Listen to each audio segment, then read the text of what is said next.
What's up, YouTube? This is Too Raw for TV. All right, so I thought I'd do something a little bit differently with this video. Talk about something different. So, I was talking to a friend of mine last night, and we were talking about. Uh, Actually, to be honest with you, I was talking to Town Biz last night, and we were talking about like a lot of these ridiculous scenes in movies, especially from the 80s, where the laws of physics somehow were not applicable in these movies, and somehow people survived the unsurvivable. A car is going 80 miles an hour, 90 to 80 miles an hour through the streets of LA, saying car chase from the bad guy. You ever notice in these scenes when there's these uh, car chases throughout the city, the bad guys chasing good? You ever notice there's no cops around somehow?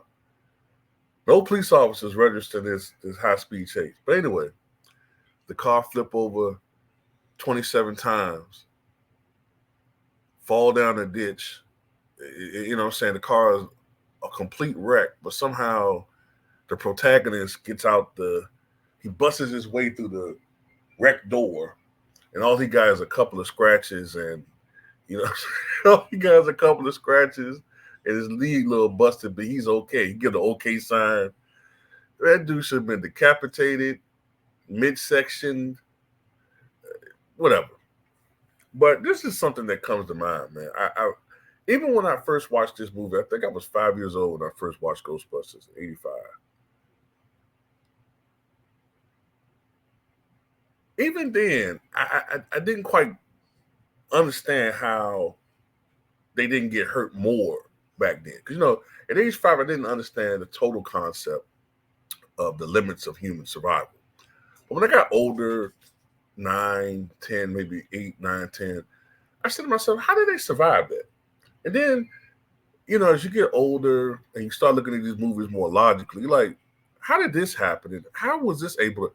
But how in the world did the Ghostbusters survive that explosion? Now, for those of you who have never watched Ghostbusters, the original one from '84,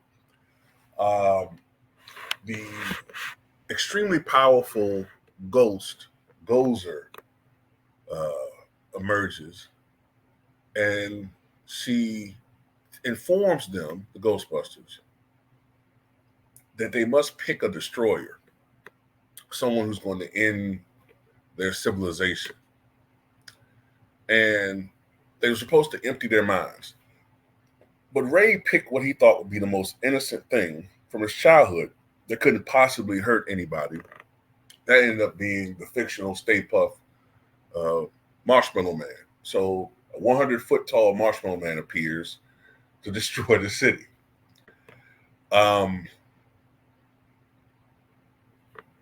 They were trying to figure out a way to. I'm trying to remember the plot. I think they're trying to find a way to cause some sort of reversal of whatever the hell was going on. And throughout the movie, Egon says how dangerous crossing the streams is. It basically calls almost the equivalency of a small nuclear explosion. So Egon says, well, there's one way that we can reverse this, and that's to cross the streams. And then Bill Murray's character, Peter Venkman, says, well, I thought you said crossing the streams was bad. He said it is. But there's a very slim chance we can survive. So they do it, and this enormous explosion occurs. Now, mind you, they're at the top of the building, which is skewed by this massive 20,000 degree explosion. And this only just captures the explosion when it's at its beginning. Like, it plumes into probably when it's hundreds of miles into the sky, at least 50 miles into the sky. I don't know the exact measurements, but it's a massive explosion. They should have been incinerated. Peter Venkman, Winston Zedmore, Ray Stantz, Egon Spangler, uh, Gozer, Dana, um, forget what you call his character's name, Rick Moranis' character. They all should have been incinerated. The Marshmallow Man obviously was. Uh, you know what I'm saying? The city was covered in just probably thousands of pounds of marshmallow. But when everything clears, only thing you see from these dudes is they're covered in marshmallow and they got a little bit of soot on their faces. How did they survive that, man? It's so cartoonishly unbelievable. And I get it's a movie, but how did they? How, how, how did they? How,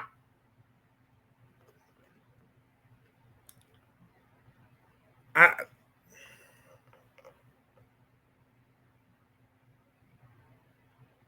I don't get it, especially a movie that seems to lean so much on science. When, listening to Egon talk and Ray, the two smartest Ghostbusters. So I get it. I understand it's a movie. I understand plot armor, and I get all of that. But they should have died, man. The only thing that I could think of sometimes is that maybe the explosion only occurred in the I hate to put it like this, but it only affected the ghost world. Maybe it's two different planes or something. I don't know. But then if that's the case, then how were the Ghostbusters in danger if Egon said there's a slim chance of survival? So that don't make sense either. Unless Egon didn't know that. I don't know, man.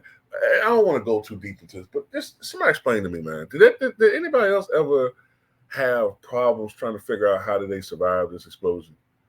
Like, how, like I can't explain. There's no real, even movie world explanation for this.